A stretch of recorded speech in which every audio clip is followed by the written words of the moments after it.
आपका क्या नाम है जी? जी मेरा नाम चौधरी मोहब्बत अली है। वल्द? सोबत अली शहीद। अच्छा ये बताएं कि ये बैक साइड पे जो मस्जिद है, जी जी। ये कितने अरसे के बाद आपने यहाँ 16 दिसंबर ये 2020 जी को अजान दी? गालबन हमने तकरीबन 22 साल के बाद जो है इस मस्जिद में अजान दी है जी। किस तारीख को? ये 15 तारीख को। 16 16 तारीख। फौतगी हुई, जी और जी फौत की माई साहब की इधर फौत की हुई तो थी। 16 को जनाजा 16 था। को जनाजा था। 16 तारीख को हमने इधर जान। 16 दिसंबर 16 दिसंबर 2000। 2020।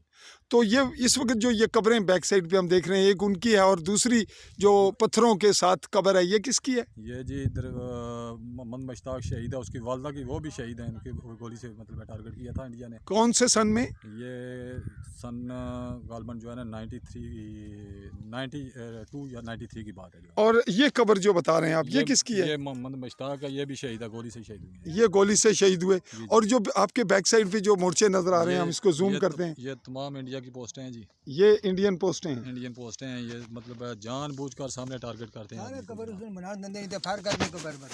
उस दिन कौन सी कब्र पर? अच्छा चलो। जी नाजरीन, हम इस रिस्क लेते हुए जो कुछ बना सके आप तक नज़र पहुंचाया, इसी पे मैं आपसे इजाज़त चाहूँगा, क्योंकि हम मुकम्मल रिस्क पर हैं। जी जी।